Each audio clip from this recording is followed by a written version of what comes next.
स्वागत है दोस्तों, कैसे हैं? झमाझम हम लोगों ने अपने सबसे इंपॉर्टेंट चैप्टर्स में से एक इंपॉर्टेंट चैप्टर एनपीओ स्टार्ट कर दिया और मजेदार बात यह है कि उसका पूरा कॉन्सेप्चुअल डिस्कशन कंप्लीट भी हो चुका है। अब मुझे आज इस लेक्चर में आपको थोड़ी थोड़ी टिप्स एंड ट्रिक्स देनी है कि भाई जब एनपीओ का क्वेश्चन आपके सामने आएगा तो आप उसको कैसे डील करोगे, क्योंकि ये क्वेश्चन जो आपका आएगा वो फाइनल अकाउंट जैसा नहीं होगा, क्योंकि फाइनल अकाउंट में you start with a trial balance and certain adjustment.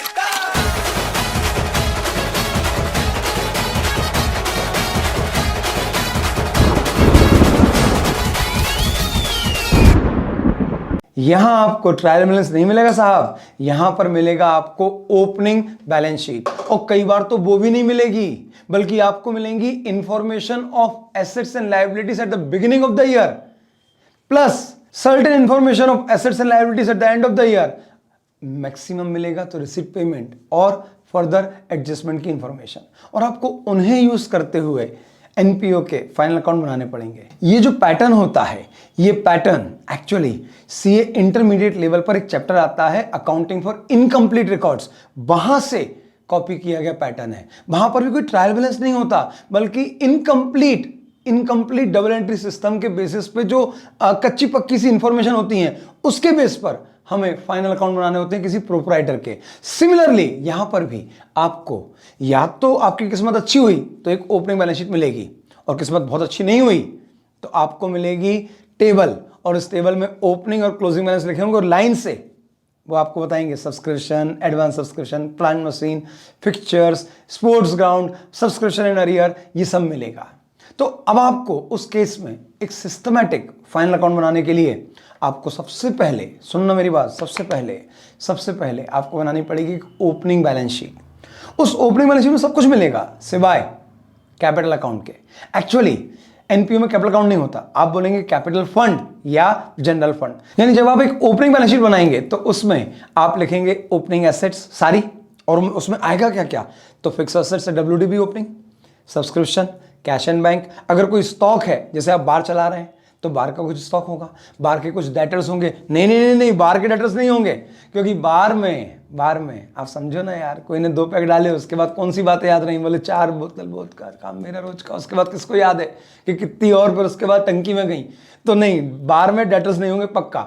हाँ, लेकिन आपके कोई एडवांस खर्चे होंगे तो लाइबिलिटी साइड आपके कुछ आउटस्टैंडिंग एक्सपेंस होंगे, कुछ फंड बैलेंसेस होंगे। जब आप ये सारी चीजें उस ओपनिंग बैलेंस शीट में प्लेस करेंगे तो आपको बैलेंसिंग फिगर में जनरल फंड का बैलेंस मिलेगा। अब अगर क्वेश्चन में आपको ओपनिंग बैलेंस शीट मिल गई तो आप इस पूरी मोहमाया से मुक्त हो जाएंगे, लेकिन फिर भी आपको रिस्पेक्टिव ईयर का रिसीट पेमेंट हो सकता है क्वेश्चन दे दे, नहीं दे तो आपको बनाना पड़ेगा। वैसे 90% क्वेश्चंस में आपको रिसीट पेमेंट तो मिलता है, और मिलेंगी फर्दर इंफॉर्मेशन, और आप उनको यूज करते हुए फाइनल अकाउंट बनाएंगे, यानी इनकम एक्सपेंडिचर बैलेंस शीट। अब इसे बनाने के दौरान जो आपके सामने बहुत सारे अलग अलग पॉइंट्स आएंगे, उसमें सबसे पहला पॉइंट आता है कि अगर आप किसी खर्चे की बात कर रहे हैं तो खर्चा आपके रिसीट पेमेंट में आएगा पेड बेसिस पर। हो सकता है आपको रिसीट पेमेंट मिले तो वहां पर जो लिखा है वो क्या है, paid during the year. Paid का मतलब एक्रू नहीं होता, तो फिर आपको ढूंढना है क्या इससे रिलेटेड कोई और एडिशनल पॉइंट आपको क्वेश्चन में दिए गए। हाँ, अगर कोई पॉइंट नहीं मिला तो फिर जो पे हुआ वही ड्यू हुआ है, और उठा के एज इट इज उसको कॉपी पेस्ट कर दो इनकम एक्सपेंडिचर में। लेकिन अगर उस खर्चे से रिलेटेड कोई और एडिशनल पॉइंट है with regards to prepaid and outstanding, तो फिर यस, आपको पहले उसका वर्किंग नोट बनाकर प्रीपेड और आउटस्टैंडिंग का एडजस्टमेंट देते हुए आपको खर्चा ड्यू कैलकुलेट करना होगा, और वो जो खर्चा ड्यू आएगा वो जाएगा आपके इनकम एंड एक्सपेंडिचर में, और जो एडवांस या आउटस्टैंडिंग एक्सपेंसेस होगा वो जाएगा आपकी बैलेंस शीट में। अगर खर्चा है और आउटस्टैंडिंग लिखा है तो इसका मतलब आपकी लायबिलिटी है तो बैलेंस शीट में लायबिलिटी साइड आएगी, और अगर आपका प्रीपेड है, एडवांस खर्चा है तो वो आपकी एसेट है, और एसेट है तो वो जाएगा आपकी बैलेंस शीट में एसेट साइड। तो कैसे करेंगे समझते हैं। उसके लिए मैंने एक बहुत आइकॉनिक क्वेश्चन उठा रखा है जो हमारे नोट्स का क्वेश्चन नंबर 2 है और आपके मॉड्यूल में भी है। तो मालिक, iconic question of our notes आपके सामने है, बहुत बढ़िया क्वेश्चन है। यानी इसे कर डाला तो आप मान लेना कि आपने 70% कॉन्सेप्ट एनपीओ के इसी क्वेश्चन के साथ कंप्लीट कर लिए हैं। तो चलिए पढ़ते हैं। The accountant of YC club gave the following information about the receipt and payment of the club for the year ended 31st March 9. The accountant of YC Club gave the following information about the receipt and payment account, not payment account, receipt and payment of the club for the year ended 31st March 9. receipt and payment दिया नहीं है, उसकी information है। अब उन्होंने receipt में क्या क्या दिया है, तो सब्सक्रिप्शन रिसीव हुआ है सरकार 62/130 का, ओके, ये रिसीव हुआ है, ड्यू नहीं हुआ, आपको ड्यू कैलकुलेट करना पड़ेगा। फिर इसके अलावा फेयर की रिसिप्ट 7200 है, बताया था कल कि मेला दिलों का आता है, एक बार आके चला जाता है। ध्यान रखना, जब आप रिसिप्ट एंड पेमेंट बनाएंगे तो बकायदा 7200 आएगा रिसिप्ट में और जो इसके अगेंस्ट खर्चा हुआ वो आएगा पेमेंट में। लेकिन जब आप इसी का इंफॉर्मेशन इनकम एक्सपेंडिचर में देंगे तो वहां पे आएगा नेट बेसिस पे, क्योंकि आप मेले का इनकम एक्सपेंडिचर नहीं बना रहे, आप पूरे एक ऑर्गेनाइजेशन का इनकम एक्सपेंडिचर बना रहे हैं जिसमें ये मेला उसकी एक छोटी सी एक्टिविटी का हिस्सा है। तो उस पर्टिकुलर स्टेटमेंट में आपको इस पूरी एक्टिविटी का नेट बैलेंस दिखाना है। यानी मान लो जैसे मेले से इनकम आई, पैसा आया 7200 और देखो मेले में खर्च कितना हुआ है, ये है 7170। तो आप जब इनकम एक्सपेंडिचर बनाएंगे तो वहां पर 7200 माइनस 7170 30 रुपीज का नेट सरप्लस दिखाएंगे। अगर उल्टा हो जाता 7270 खर्चा होता तो आप उसको ऐसे डेफिशिएंसी दिखाएंगे। यानी इनकम एक्सपेंडिचर में इस एक्टिविटी का अमाउंट ग्रॉस बेसिस पे नहीं आएगा, नेट बेसिस पर ही आएगा। चलिए सरकार और आगे पढ़ते हैं। वैरायटी शो रिसिप्ट्स, ये भी वही हो गया, वैरायटी शो रिसिप्ट्स। अब ये भी क्या हुआ, तो सरकार ये भी वही एक्टिविटी हो गई। तो इस एक्टिविटी में भी इस एक्टिविटी का जो खर्चा है वो नेट ऑफ किया जाएगा और उसके बाद जो नेट सरप्लस है या डेफिशिएंसी है वो जाएगी आपकी इनकम एंड एक्सपेंडिचर में। अब अगर इसके सामने कोई खर्चा नहीं दिखा तो हम मान लेंगे कि वैरायटी शो की नेट प्राप्ति है, तो ये पूरा की पूरा amount as it is income and expenditure में चला जाएगा। और चूंकि प्राप्ति है, इनकम है, तो it should be credited to income and expenditure account. और आगे पढ़ते हैं सरकार। इंटरेस्ट रिसीव हुआ 690, इंटरेस्ट रिसीव हुआ 690, ये रिसीव हुआ है। अब ये चेक करना है कि एक्रू कितना हुआ। अगर कोई इंफॉर्मेशन नहीं मिली तो मान लेना जितना रिसीव हुआ उतना ही एक्रू हो गया, अदरवाइज जो क्वेश्चन बोलेगा वो करेंगे।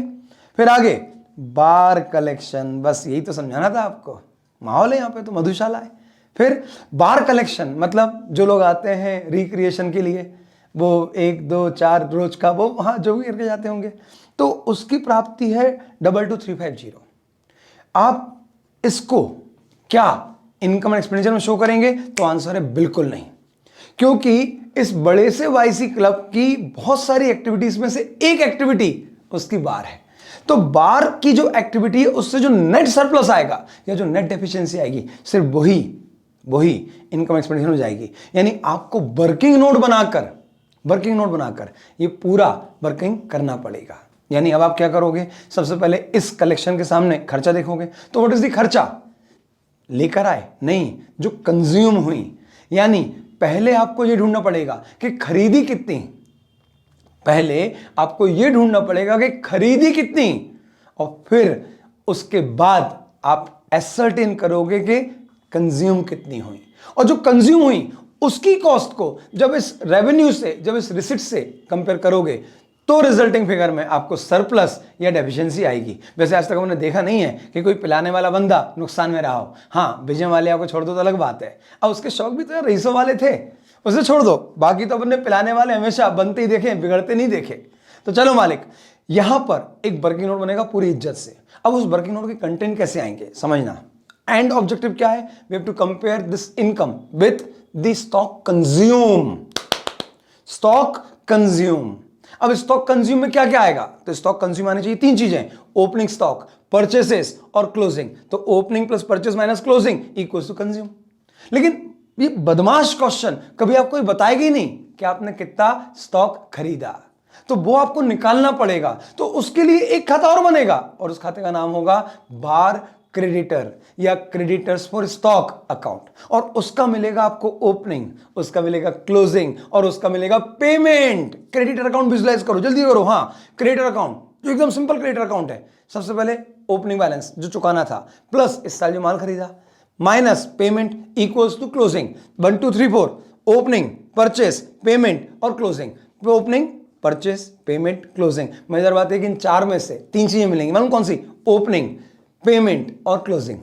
जो नहीं मिलेगा वो कौन सा होगा, परचेस। तो आपको पहले बनाना पड़ेगा एक creditor for stock account, creditor for bar account, और वहां से निकलेगा परचेस। वो परचेस जाएगा स्टॉक अकाउंट में, और वहां से निकलेगा कंजम्पशन, और उस कंजम्पशन को जब आप इस कलेक्शन से कंपेयर करोगे तो आएगा सरप्लस या डेफिशिएंसी। और एनपीओ के जो आइडियल क्वेश्चन है उसमें ये वाला पॉइंट आते ही आता है। अब यहां पे बाढ़ थी, मान लो कोई हॉस्पिटल है, तो हॉस्पिटल में यहां पे दारू पिल गई तो वहां पे दवा चलेगी, कहीं दवा कहीं दारू, तो वहां पे चलेगी दवा, तो वहां पे आएगा क्रेडिटर फॉर मेडिसिन, और वहां से निकलेगा मेडिसिन परचेस। अब जो मेडिसिन परचेस आई उसको लेके जाओगे आप स्टॉक ऑफ मेडिसिन में, और वहां से निकलेगा मेडिसिन कंज्यूम।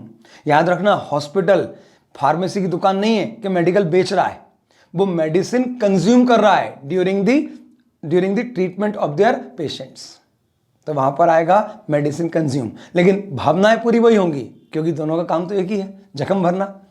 वो अलग तरीके से करता है, ये अलग तरीके से करता है, लेकिन तरीका वही होगा, पहले क्रेडिटर, फिर स्टॉक, और फिर कंज्यूम। ठीक है, चलो आगे बढ़ते हैं। तो सरकार आपके कलेक्शन में, रिसिप्ट में तो कुल मिला के 1 2 3 4 5 चीजें हैं। अब पेमेंट साइड आ जाओ, पेमेंट में क्या क्या आया, सबसे पहले लिखा है प्रोमाइसेस। बोलो मालिक, क्या रिसिप्ट पेमेंट में आएगा? तो आंसर है यस माय लॉर्ड, पक्का आएगा, क्योंकि रिसिप्ट पेमेंट को बिल्कुल कोई अंतर नहीं पड़ता, वो कोई भेदभाव नहीं करता, चाहे वो कैपिटल नेचर का हो या वो रेवेन्यू का हो, चाहे वो इस साल का हो, पिछले का हो या अगले का हो। अगर पैसा आया है या पैसा गया है तो वो रिसिप्ट पेमेंट में जरूर आएगा।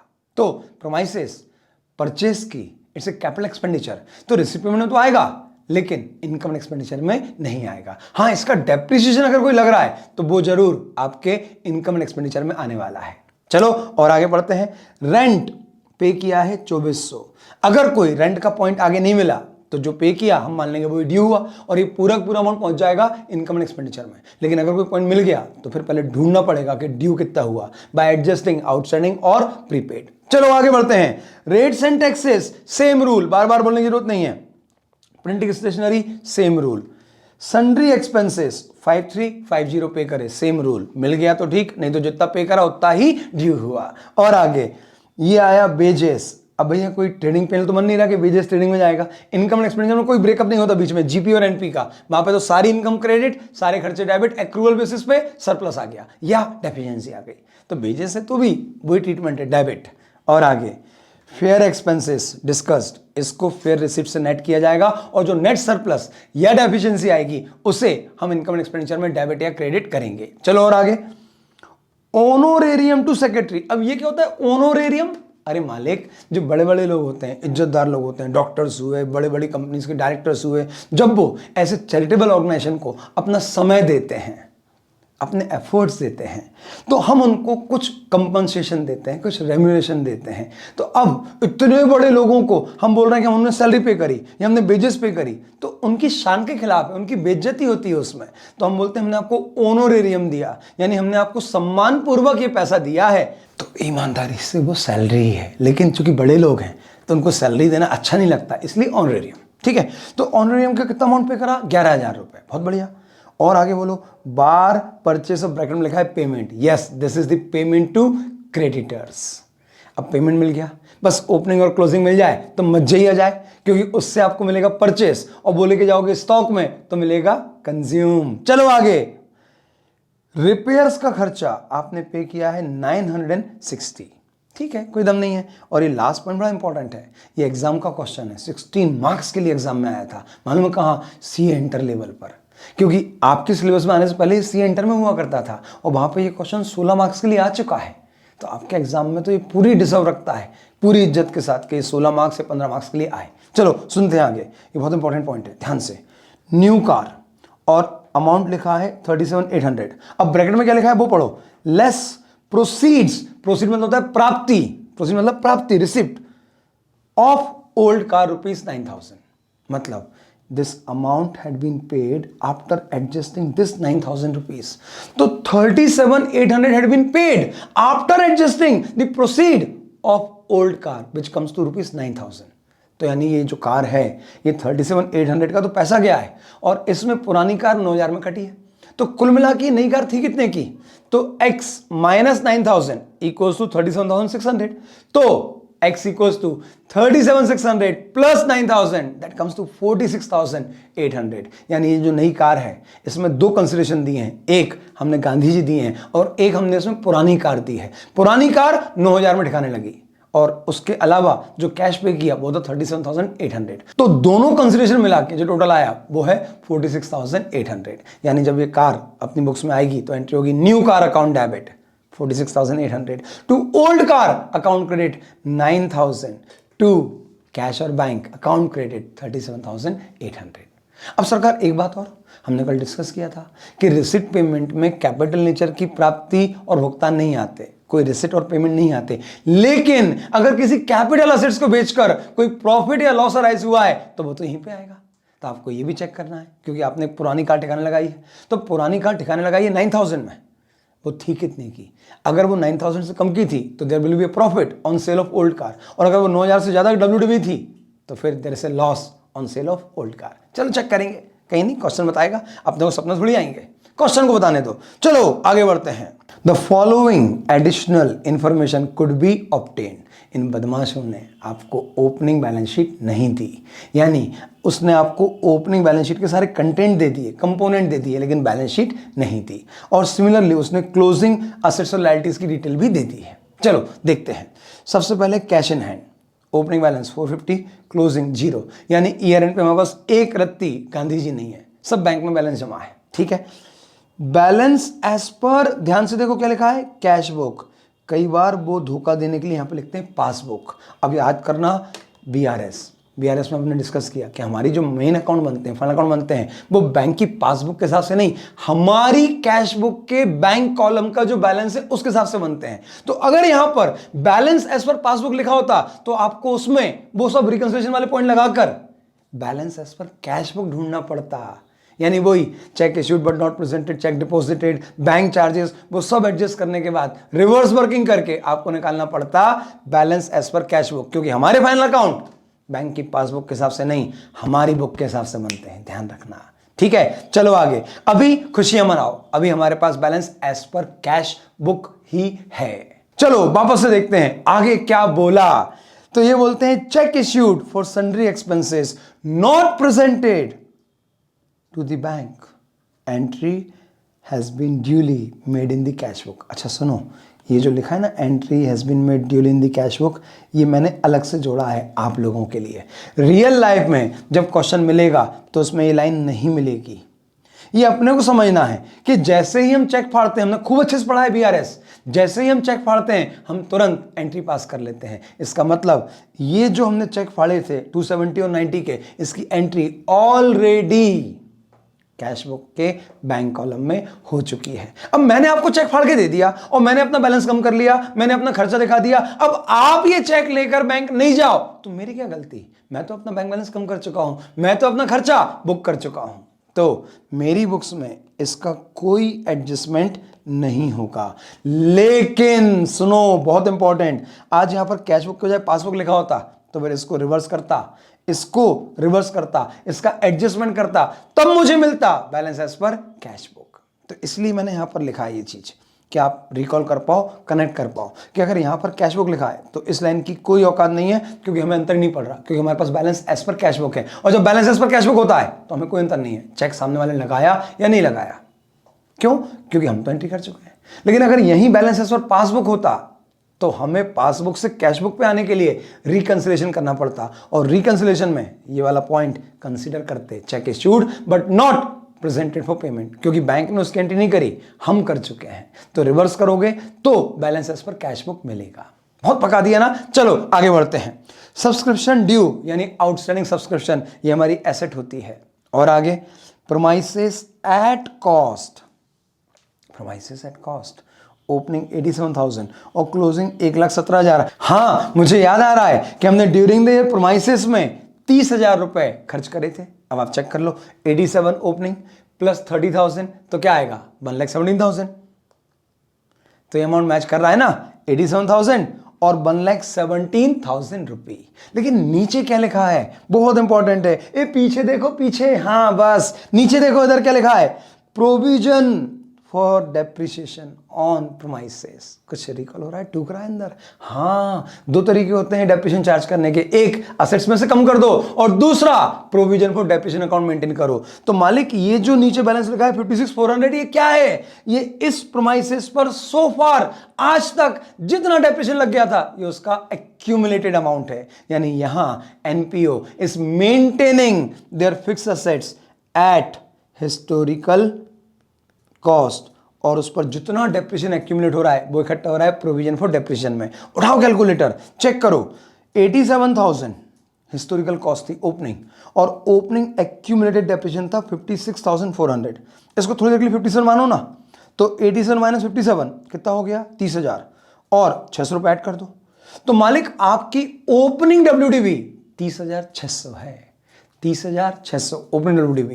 अगर आप WDV मेथड से डेप्रिसिएशन लगा रहे हैं तो याद रखिएगा 30,600 पे डेप्रिसिएशन लगेगा, और अगर आप SLM मेथड से लगा रहे हैं तो हिस्टोरिकल कॉस्ट 87,000 पर डेप्रिसिएशन लगेगा। चेक करते हैं क्वेश्चन क्या इंफॉर्मेशन देता है। चलिए आगे देखते हैं। अब यहां पर कार एट कॉस्ट, ये कौन सी कार होगी? ओपनिंग। सर पुरानी कार, क्योंकि क्लोजिंग में तो नई कार है, क्योंकि हमने ड्यूरिंग द ईयर नई कार खरीद ली है और उसके एक्सचेंज में पुरानी कार काटी थी। तो मालिक इधर देखो ध्यान से, 36,570 की हिस्टोरिकल कॉस्ट कार की थी, पुरानी वाली की, और उस पर साल के बिगिनिंग तक यानी पिछले कई सालों में जो डेप्रिसिएशन लग चुका था वो था 30,870। तो 36,570 माइनस 30,570 करते हैं तो ये आता है 6,000, और 6,000 में 300 रुपये और कम करते हैं तो ये आता है 5,700। यानी हमारी पुरानी कार की ओपनिंग WDV 5,700 थी। ठीक है, अब हमने उसको बेचा कितने में? याद करो, ऊपर पड़ा था 9,000 में बेचा, तो 5,700 की एक कार 9,000 में बिकी, तो बेच के कितना? 3,300 का प्रॉफिट हुआ। और सर फिक्स असेट्स को बेच के जो प्रॉफिट होता है वो बकायदा मालिक इनकम एंड एक्सपेंडिचर में आता है। चलो और आगे, बार स्टॉक। मालिक इसी का तो इंतजार था, बार स्टॉक। और मालिक पीना मीना नहीं है, वैल्यूएशन करना है कि कितना स्टॉक कंज्यूम हुआ है। तो बार स्टॉक का ओपनिंग है, क्लोजिंग है, और क्रेडिटर वो बार का भी ओपनिंग है और क्लोजिंग है। अब से याद करो, ऊपर हमने पढ़ा था पेमेंट टू क्रेडिटर है, ओपनिंग क्रेडिटर है, क्लोजिंग है। तो जब एक इज्जत से खाता बनाएंगे तो बैलेंसिंग फिगर में आएगा परचेस। वो परचेस लेके जाएंगे स्टॉक में, तो स्टॉक का ओपनिंग है, परचेस निकाल लिया, क्लोजिंग निकाल लिया, क्लोजिंग क्वेश्चन ने दे दिया, तो बैलेंसिंग फिगर में आएगा कंज्यूम, और उस कंज्यूम को कलेक्शन से कंपेयर करेंगे तो नेट सरप्लस या डेफिशिएंसी, और बार ट्रेडिंग आएगी और वो जाएगी इनकम एंड एक्सपेंडिचर में। अब एडिशनल इंफॉर्मेशन और पढ़ लेते हैं। तो यहां पे लिखा है annual honorarium to secretary is ₹12,000, जबकि हमने ऊपर पढ़ा था कि वी हैड पेड ₹11,000। अब सरकार जो उसको ड्यू हुआ है ऑनरेरियम वो है 12,000, लेकिन हमने पे किया है 11। तो सरकार सुनो ना, आपके इनकम एंड एक्सपेंडिचर में तो वही आएगा जो ड्यू हुआ है 12,000, लेकिन आपने पे तो 11 करा, तो 1,000 का ऑनरेरियम जो आपने ड्यू तो हो गया लेकिन पे नहीं करा, it is your liability at year end, और ये जाएगी आपकी क्लोजिंग बैलेंस शीट में। ओके, और आगे बोलो सरकार। Depreciation on premises is to be provided, जब भी लाइन मिल गई तो इसका मतलब अभी इस साल का डेप्रिसिएशन हमें यानी आपको चार्ज करना है। भैया ध्यान रख लेना, जब भी ये शब्द आ गया is to be provided, मतलब जो ऊपर वैल्यू दे रखी है वो इस साल का डेप्रिसिएशन लगने से पहले है। और वैसे भी ध्यान से देखो, आपको closing balance of accumulated depreciation दिया नहीं है, क्योंकि वो आपको निकालना है। ओपनिंग दिया है प्लस इस साल का depreciation equals to closing provision for depreciation आएगा, यानी आपके पास एक काम बाकी है, और वो है कितना? तो 5% ऑन WDV ऑन प्रोमाइसेस, यानी प्रोमाइसेस पे WDV मेथड से 5% लगाना है। याद करो मैंने निकाला था 30,600, उस पे लगेगा, प्लस इस साल जो नया प्रोमाइसेस ऐड किया 30,000 का, यानी 30,600 प्लस 30,000 60,600 का 5% आपको डेप्रिसिएशन लगाना है। अब देखो सिंपल तरीका, 60,600 का 10% क्या होता है? एक जीरो हटा दो तो 6060, तो इसका आधा कर दोगे तो 5% आ जाएगा, यानी इस साल का डेप्रिसिएशन 6060 का आधा 3030 है। बढ़िया। और आगे सुनो, depreciation on new car is to be provided. इसका मतलब पुरानी कार पे डेप्रिसिएशन नहीं लगाना। इसका मतलब नई कार साल के प्रारंभ में ही आ गई, इसलिए पुरानी कार पे हमें कोई डेप्रिसिएशन नहीं लगाना। सारा डेप्रिसिएशन आपको सिर्फ न्यू कार पे लगाना है और उसका रेट क्या है? 20%। नई कार आई थी 46,800 की और 46,800 का 20% कितना होगा? सर कैलकुलेटर निकालेगा ना? सबके मैं निकालूंगा। हट। चलो और आगे। Prepare the receipt and payment account, income and expenditure account for the year ended 31 मार्च 9 और मैंने जोड़ा है अलग से, and the balance sheet on 31 मार्च 2009। यानी कंप्लीट कंप्रहेंसिव क्वेश्चन। इसे लगा डाला तो लाइफ झिंगा लाल एकदम चकाचक, क्योंकि ये इतना बड़ा क्वेश्चन है कि इसके बाहर कुछ नहीं जाएगा। यानी इसमें मेजॉरिटी आपका पूरा एनपीओ कवर हो रहा है। तो चलिए इसका सॉल्यूशन देखते हैं। देखो दोस्तों, ऐसा है कि इस क्वेश्चन को मतलब समेटना बहुत भारी काम है, क्योंकि एक क्वेश्चन ऐसा है जिसने आपके 80% कॉन्सेप्ट कवर कर लेने हैं। तो मतलब कॉन्सेप्ट में तो दम है बॉस। तो यहाँ पे आपको थोड़ा सा फोकस करना पड़ेगा और मैं आपको यही रिकमेंड करूंगा कि जब तक हम ये क्वेश्चन का सॉल्यूशन डिस्कस कर रहे हैं, प्लीज आप कुछ नोट नहीं करेंगे। आप मैक्सिमम क्या करेंगे? उठाओ कैलकुलेटर और मेरे साथ कैलकुलेशन में मेरी हेल्प करना। आपको मैं प्रॉपर टाइम दूंगा, आप आराम से उस समय नोट करना। अभी केवल सुनो, क्योंकि ये क्वेश्चन बेहतरीन है। यानी इसे कर लो, मतलब आपका एनपीओ बहुत सारा कवर हो जाएगा। तो प्लीज नोट कोई नहीं करेगा, ठीक है? अब सुनते हैं। क्वेश्चन ने बेसिकली ओरिजिनली आपसे मांगा था सिर्फ रिसीट पेमेंट और इनकम एक्सपेंडिचर। मैंने जबरदस्ती में इसमें जोड़ दिया बैलेंस शीट भी। अब अगर मैं क्लोजिंग बैलेंस शीट बनाऊंगा तो उसके पहले मुझे ये पता होना चाहिए कि मेरा opening balance of general fund क्या है, क्योंकि उसके बिना मेरी क्लोजिंग बैलेंस शीट अधूरी है। अब इतने बड़े क्वेश्चन को करने का तरीका क्या है? सबसे पहला तो मालिक, इतने बड़े क्वेश्चन को करने का सबसे बढ़िया तरीका यह है कि पहले आप ये जो ओपनिंग और क्लोजिंग की डिटेल्स हैं इन्हें खाली कर लें। कहां खाली कर लें? सरकार स्वाभाविक है बैलेंस शीट में खाली करेंगे, और कहां करेंगे? और फिर उसके बाद यहां पर आएंगे और यहां से पहले आपको अगर कोई एडिशनल इंफॉर्मेशन है तो वो कवर करना है, क्योंकि जो एडिशनल इंफॉर्मेशन है उसके दो इंपैक्ट होंगे। और इनके अलावा अब जो बचेगा फिर तो सिर्फ उठाओ और पार्क कर दो, उठाओ और रिस्पेक्टिव खाते में उसकी पार्किंग कर दो, ठीक है? तो चलिए, सबसे पहला काम जितनी तेजी से हो सकता है हम इस ओपनिंग और क्लोजिंग बैलेंसेस को खाली करेंगे, ठीक है? चलिए देखते हैं। सबसे पहले दिया है कैश इन हैंड। बोलो, कैश इन हैंड कहां कहां आना चाहिए? सरकार कैश इन हैंड एक तो आएगा रिसीट पेमेंट में और दूसरा आएगा बैलेंस शीट में। तो मालिक ये लिखा हमने ओपनिंग कैश और ओपनिंग बैंक बैलेंस। तो ओपनिंग बैलेंस मैंने लिख दिया रिसीट पेमेंट में, जो opening balance brought down, cash 450 और बैंक 24420। चूंकि आज मुझे क्लोजिंग बैलेंस शीट बनानी है और क्लोजिंग बैलेंस शीट के लिए चाहिए ओपनिंग बैलेंस शीट, तो ये ओपनिंग बैलेंस शीट में भी आएगा। चलो लिख देते हैं। ओपनिंग बैलेंस शीट आपका वर्किंग नोट का हिस्सा है, क्योंकि आपका फाइनल अकाउंट में तो सिर्फ 3 स्टेटमेंट ही आएंगे, रिसीट पेमेंट, इनकम एक्सपेंडिचर और क्लोजिंग बैलेंस शीट। तो ये जो आप बना रहे हैं this is the part of your working note. तो इस जैसे आप लिखोगे वर्किंग नोट और लिखोगे ओपनिंग बैलेंस शीट। अब उसमें कैश और बैंक कहां पर आएगा हमें पता है सर। अब लगे हाथ क्लोजिंग में निपटाओ, यानी एक हेड उठाओ और उसको पूरा कंप्लीट कर दो। तो अब क्लोजिंग कैश है 0 और क्लोजिंग बैंक है 10350। सर ये कहां पे आएगा? तो सरकार ये भी रिसीट पेमेंट में आएगा और क्लोजिंग बैलेंस शीट में आएगा। चलो लिख लेते हैं। अब जरा ये पढ़ें, check issued for sundry expenses not presented for the bank. इस इंफॉर्मेशन का यूज होता अगर हमारे पास बैलेंस एज पर पासबुक होता, तो आज इस इंफॉर्मेशन का कोई यूज नहीं है, वो सिर्फ आपको धोखा देने के लिए है। तो लीव इट, आगे बढ़ जाओ। Subscription due opening closing. तो सरकार सब्सक्रिप्शन ड्यू आपकी एसेट है, ओपनिंग बैलेंस शीट में भी आएगी और क्लोजिंग बैलेंस शीट में भी आएगी, और सब्सक्रिप्शन ड्यू बेसिस पर, एक्रूअल बेसिस पर आपके इनकम एंड एक्सपेंडिचर में आएगा। तो सबसे पहले तो मैं ओपनिंग और क्लोजिंग सब्सक्रिप्शन रिस्पेक्टिव जगह पे लिख रहा हूं, ओपनिंग बैलेंस शीट में और क्लोजिंग बैलेंस शीट में। अब इसके अलावा सब्सक्रिप्शन के और क्या क्या इंपैक्ट आते हैं वो भी सोच लो। तो सरकार सब्सक्रिप्शन के इंपैक्ट रिसीट पेमेंट में भी आएंगे और इनकम एंड एक्सपेंडिचर में भी आएंगे। तो चलो रिसीट पेमेंट में चेक करो कि इस साल सब्सक्रिप्शन रिसीव कितना हुआ। तो रिसीट पेमेंट बोलता है कि इस साल आपको सब्सक्रिप्शन मिला है 62,130। तो रिसीट पेमेंट में पैसा आया है, डेबिट होगा। तो रिसीट पेमेंट के डेबिट में लिख दें टू सब्सक्रिप्शन अकाउंट। लेकिन आपके इनकम एंड एक्सपेंडिचर में इस सब्सक्रिप्शन का वो हिस्सा आएगा जो इस साल आपने कमाया है। और वो कैसे निकालोगे?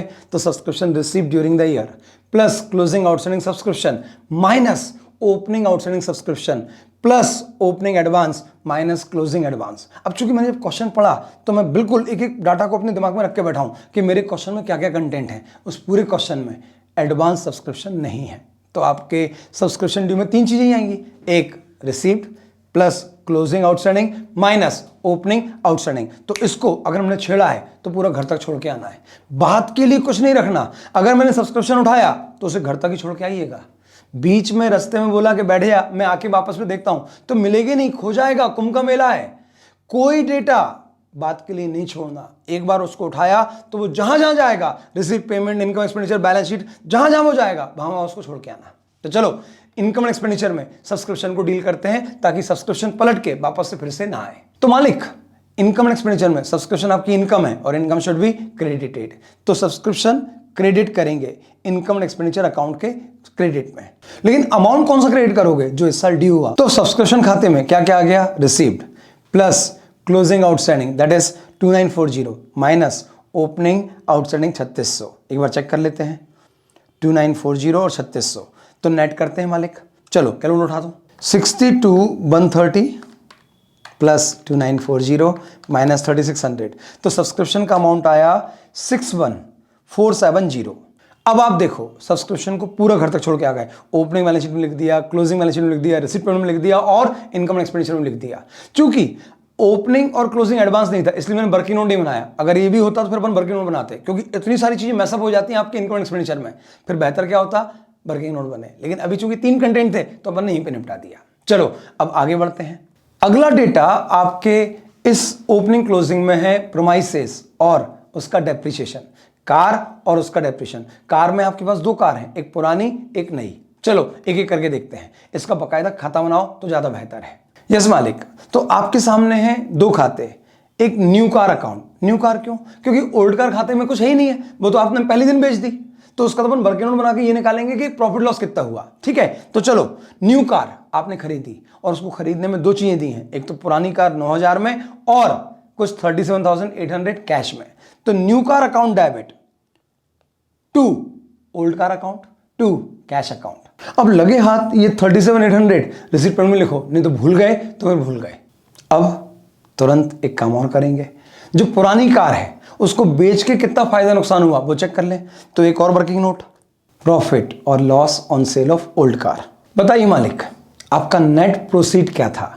सरकार पुरानी कार बेच के 9,000 रुपए एक्सचेंज में गए हैं, तो आपकी पुरानी कार की प्राप्ति 9,000 है और आपकी जो कार की WDV थी वो कितनी थी? सर वो नहीं दिया। हाँ, लेकिन हिस्टोरिकल कॉस्ट दी है और ओपनिंग प्रोविजन फॉर डेप्रिसिएशन दिया है। तो अगर आप हिस्टोरिकल कॉस्ट में से प्रोविजन फॉर डेप्रिसिएशन माइनस करोगे तो आपको क्या मिल जाएगा? Opening WDV। और चूंकि आपने इस कार को पहले दिन बेच दिया, कैसे पता पड़ा? अरे बोला है ना कि सिर्फ नई कार पर डेप्रिसिएशन लगाओ, तो इसका मतलब यही हुआ ना कि पुरानी कार साल के प्रारंभ में बेच दी, क्योंकि अगर साल के मिड में बेचते तो उस पर फिर आधे साल का डेप्रिसिएशन लगता ना।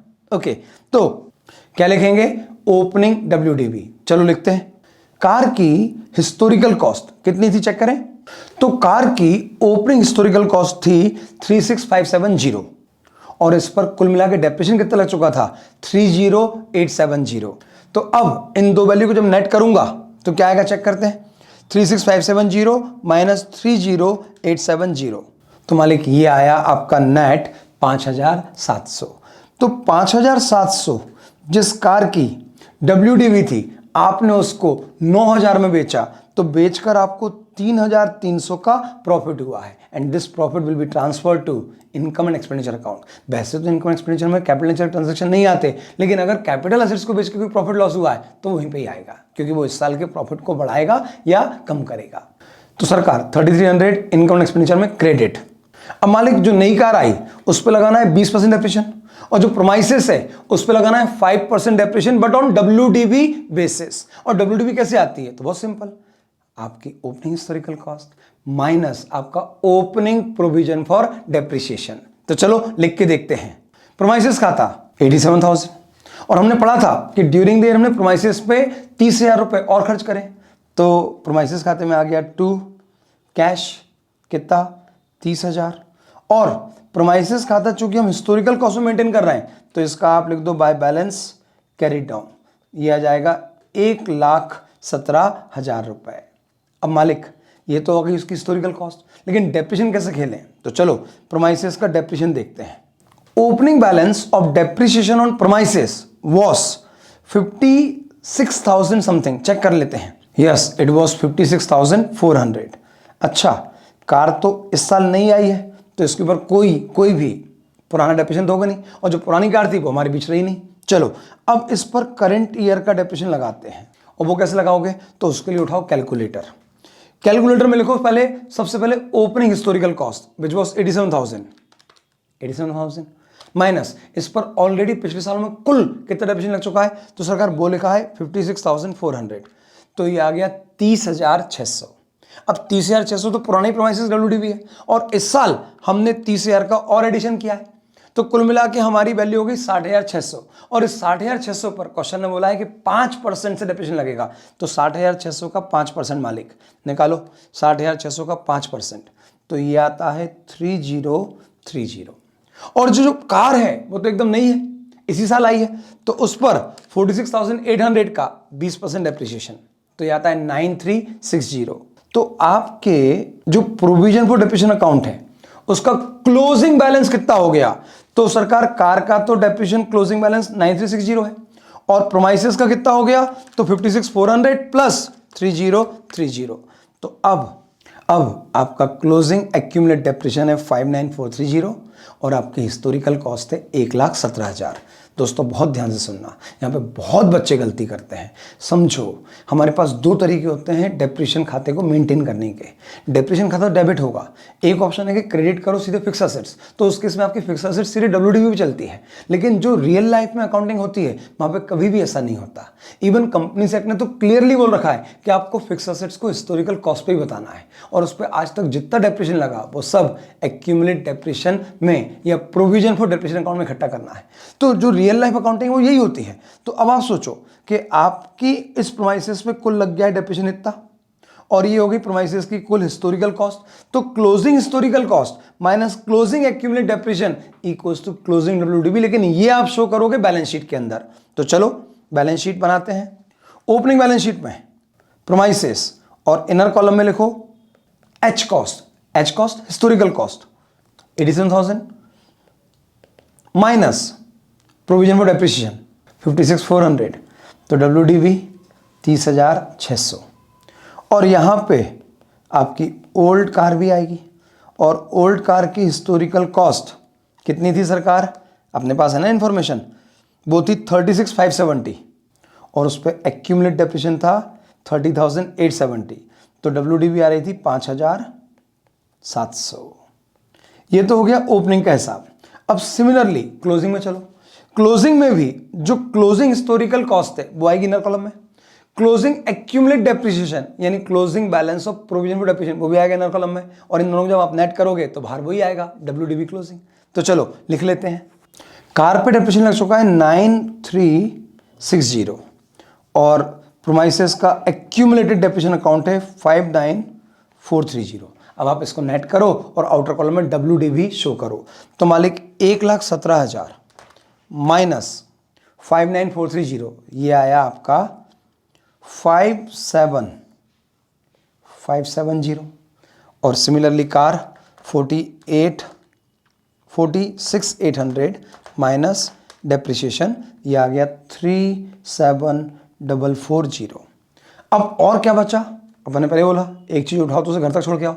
डेप्रिसिएशन ये कहाँ जाएगा सरकार, ये जाएगा हमारे इनकम एंड एक्सपेंडिचर में। तो चलो इनकम एंड एक्सपेंडिचर में लिख लेते हैं। अब मालिक एक बात बताओ, ये डेप्रिसिएशन जो इनकम एक्सपेंडिचर में आएगा वो कौन सा आएगा, एक्यूमुलेटेड या फॉर द ईयर, तो मालिक फॉर द ईयर आएगा। ध्यान रखिएगा आपकी एंट्री क्या होती है, डेप्रिसिएशन टू प्रोविजन।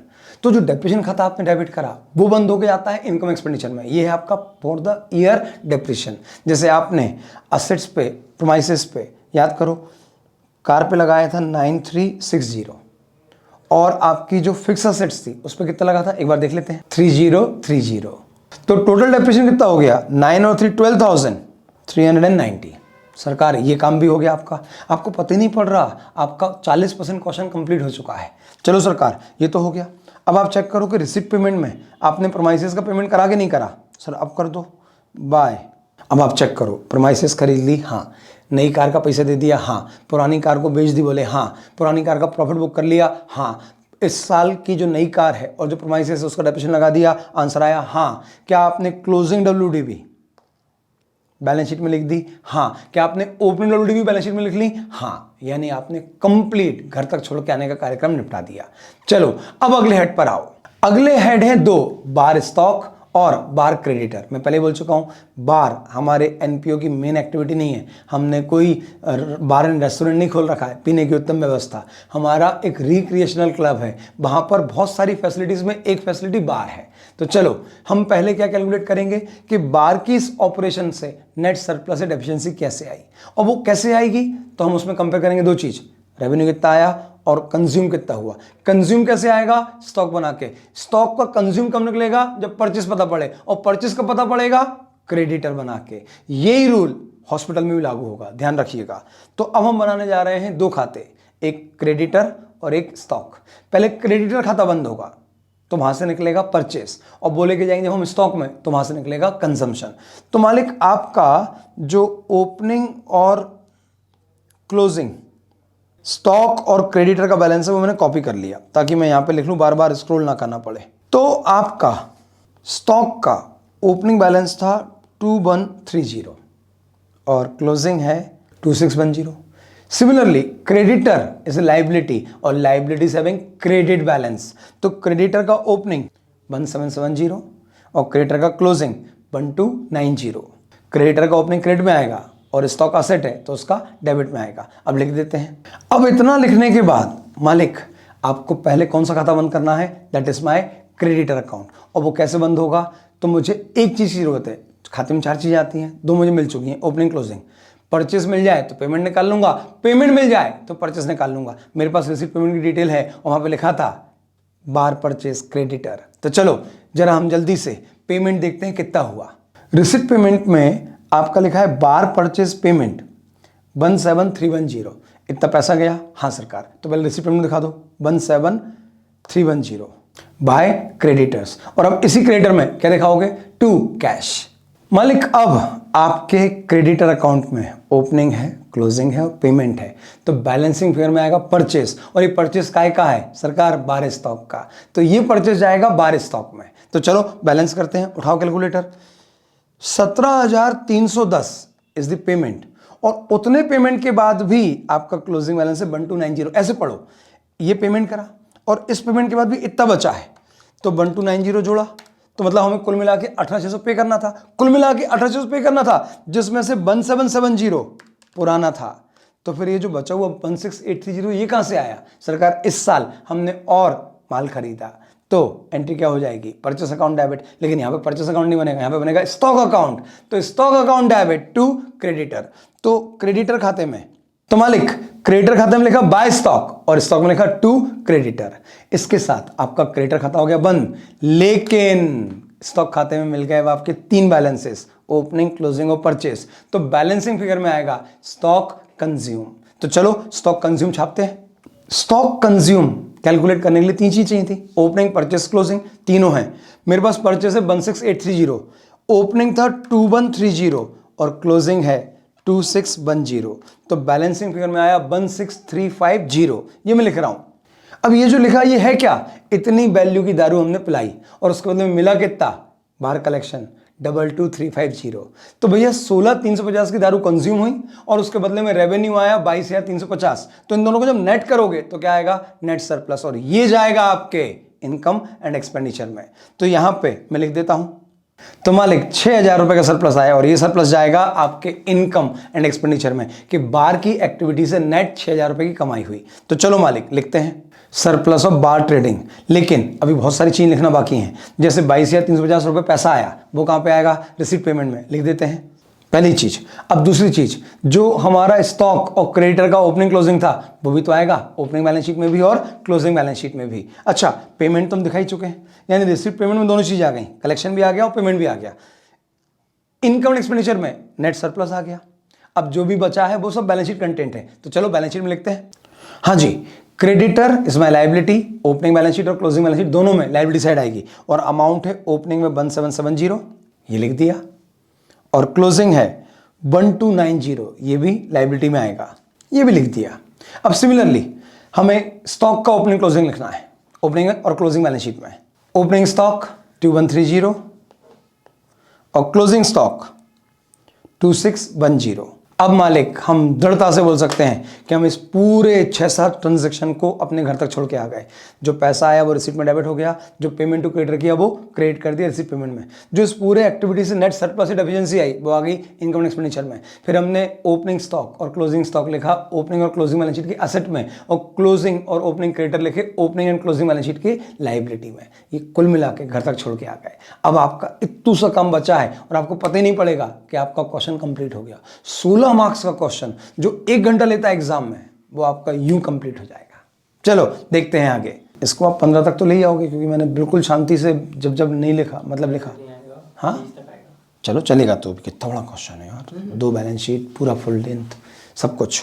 चलो अब प्यारे दोस्तों समझो, मैंने ये ओपनिंग क्लोजिंग पूरे छाप दिए है ना।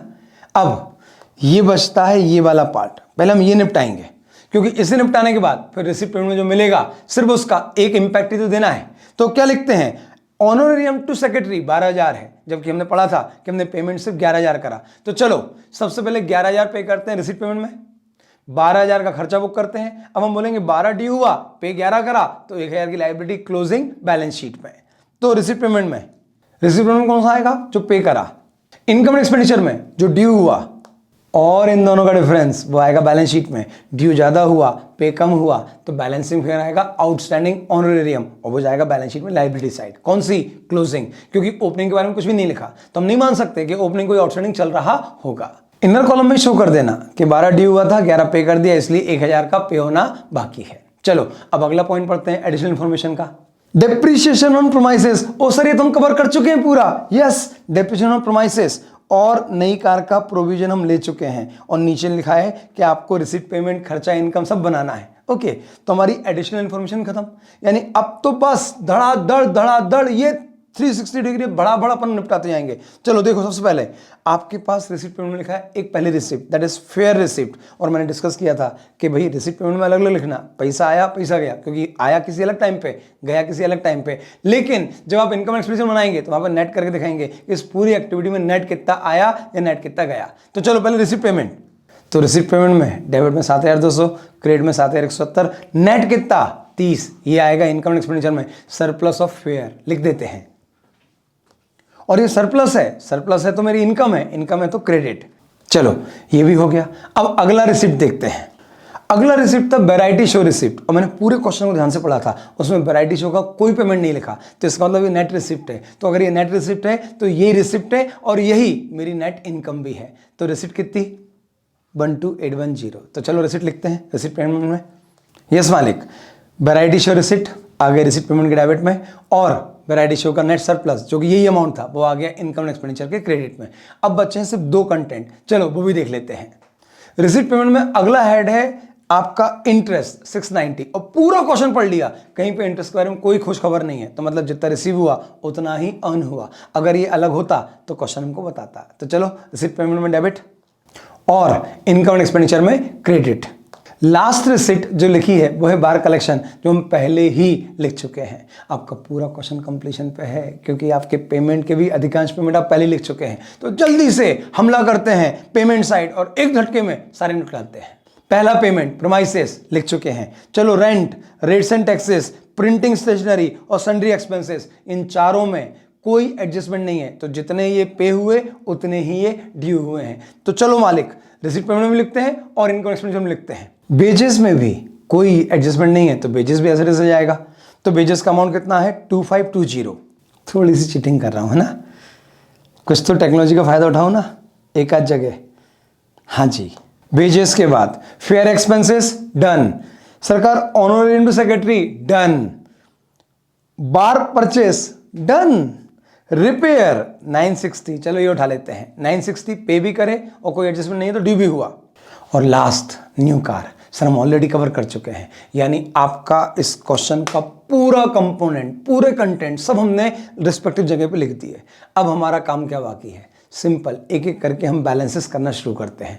चूंकि मेरे पास ओपनिंग और क्लोजिंग बैलेंस ऑफ कैश और बैंक था, तो रिसीट पेमेंट टैली होना चाहिए। रिसीट पेमेंट टैली होना चाहिए, क्यों? क्योंकि उसका ओपनिंग क्लोजिंग पहले लिखा हुआ है। अदरवाइज रिसीट पेमेंट के बैलेंसिंग में आता क्या है? Closing balance of cash bank, वो तो आपको क्वेश्चन ने पहले दे दिया।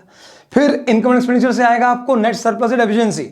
फिर ओपनिंग बैलेंस शीट से आएगा opening balance of general fund, और ये सब लेके जाओगे आप क्लोजिंग बैलेंस शीट में, और जैसे ही लेके जाओगे सारे खाते बंद और बैलेंस शीट टैली। तो चलो जल्दी जल्दी एक काम करते हैं। सबसे पहले चेक करते हैं क्या हमारा रिसीट पेमेंट टैली हो रहा है या नहीं, क्योंकि हमने सब कुछ लिख दिया उसके अंदर। उठाओ कैलकुलेटर, चलो जल्दी से। Yes, 450 plus 24420 plus 62130 plus 22350 plus 7200 plus 12810 plus 690।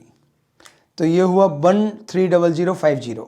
चलो पेमेंट माइनस करना शुरू करते हैं। Minus 11,000 minus 2400 minus 3780 minus 1410 minus 5350 minus 2520 minus 7170 minus 960 minus 17310 minus 30,000 minus 37,800 minus 10350। Yes, balance is zero. Absolutely ये हो गया हमारा रिसीट पेमेंट टैली। ठीक है, एग्जाम में अगर ना हो तो जज्बाती मत होना, नहीं बोले हम तो इसको टैली करके ही रहेंगे फिर भले 6 महीने लग जाए। नहीं भैया, इतने करने पे भी 16 में से 14 तो आ चुके हैं आपके। अगर आप टैली भी कर लोगे तो 2 नंबर और एक्स्ट्रा मिलेंगे। लेकिन अगर उस 2 नंबर के चक्कर में मेरे 15 मिनट खराब हो रहे हैं after incurring around 45 minutes in this question, तो वो बेईमानी है, बेवकूफ़ी है। तो यहां इस क्वेश्चन में जितना हो जाए उतना करके आगे बढ़ जाना और बोलना, क्वेश्चन को पुचकारते हुए बोलना कि भैया आएंगे अगर टाइम मिला तो। लेकिन टाइम नहीं मिला तो हम इसमें से वैसे भी 16 में से 13-14 ला चुके हैं। अब मैक्सिमम आप 2 नंबर और लाओगे। उस 2 नंबर के चक्कर में अगर आपने आधा घंटा 15 मिनट और खराब कर दिया, अब तो लगता है 5 मिनट और दे देते हैं, 5 मिनट और दे देते हैं, पता पड़ता है कि वो 5 मिनट करते करते 1 घंटा खत्म हो जाता है। और फिर आता है डिप्रेशन। अरे यार, एक क्वेश्चन वो भी पूरा नहीं हुआ, 1 घंटा हो गया, अब मुझे कितने मिलेंगे? बोले 1 घंटे में 12, तो 3 घंटे में 36। बोले अगला अटेम्प्ट। नहीं मालिक, ध्यान रखना, बहुत ध्यान रखना, जब भी क्वेश्चन अटकाए उसको प्यार से बोलना, मिलते हैं, थोड़ी देर बाद मिलेंगे, अभी मैं कुछ और क्वेश्चनों से जान पहचान तो कर लूं कि सारा समय तुझे ही दूंगा। तू बहुत डिमांडिंग है यार, इतना डिमांडिंग मत हो। 16 में से 13 तो दे के जाएगा भाई, तू 12 दे के जाएगा, 10 दे के जाएगा, बस इतना ही बहुत है। उतनी देर में आप 8 और 12 के और क्वेश्चन कर लोगे, तो रुकना नहीं है। सबसे इंपॉर्टेंट टिप्स, जज्बाती नहीं होना एग्जाम में। अगर किसी क्वेश्चन को आप 40 मिनट दे चुके हैं और उसके बाद वो टैली नहीं हुआ तो बॉदर मत करना, आपको 16 में से कम 10 मिल चुके हैं, क्योंकि पूरे पेपर में स्टेप मार्किंग होती है। आपने एक लाइन भी लिखी है तो 2 नंबर देके जा रही है। अगर आपने एक वर्किंग नोट बनाया है तो वो 2 नंबर दे चुका है आपको। तो टैली करके कोई तीर नहीं मार लोगे, कोई इंप्रेशन नहीं देना, वो अपनी छोरी नहीं ब्याह देगा आपको कि नहीं यार इसने टैली करा तो छोरी इससे ब्याहूंगा। ऐसा नहीं है, प्लीज समझो, आगे बढ़ जाना। सर आप क्यों इतनी देर अटके हुए? मैं भी आगे बढ़ जाता हूं। चलो आगे बढ़ते हैं। अब निकालने आ रहा है नेट सरप्लस। तो मालिक उठाओ कैलकुलेटर फिर से। 61470 plus 3300 plus 6000 plus 30 plus 12810 plus 690, 84,300 is the total. चलो अब इसमें माइनस करें। सबसे पहले 12,390 depreciation minus 12,000 minus 2,400 minus 3,780 minus 1,410 minus 5,350 minus 2,520 minus 960। अब मेरी बात सोचो, इस पूरे पैनल के 8 कंटेंट ऐसे थे जो सीधे उठा के छाप दिए थे अपन ने। मतलब 4 कंटेंट है जिसमें टाइम लगता है, बाकी 8 तो ऐसे छाप देना है। तो मालिक अब आपका बैलेंस आया 42,530। चेक करते हैं फिर से एक बार, क्योंकि भैया 16 नंबर का सवाल है। यहां आप टाइम दे दो, 1 मिनट चलेगा।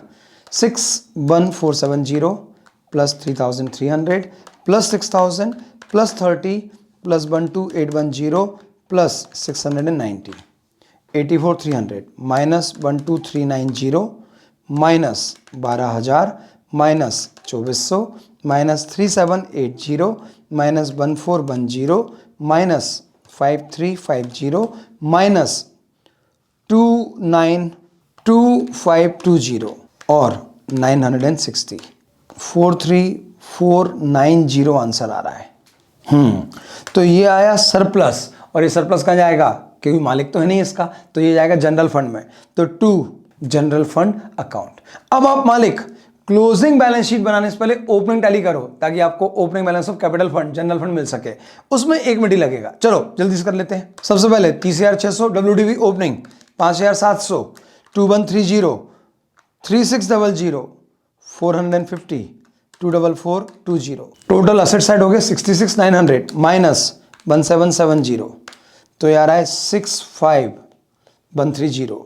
ये आ गया जनरल फंड ओपनिंग बैलेंस, और इसे लेके जाएंगे हम क्लोजिंग बैलेंस शीट में, और बस आखिरी मिनट और आपका क्वेश्चन कंप्लीट। इनर कॉलम में जनरल फंड का ओपनिंग बैलेंस लिखेंगे, यस सरकार। तो opening balance 65,130 plus net surplus 43,490। अभी कोई ओनरशिप तो नहीं जहां पे ड्रॉइंग हो जाए, हाँ कहीं अगर कोई नुकसान होता तो माइनस करते।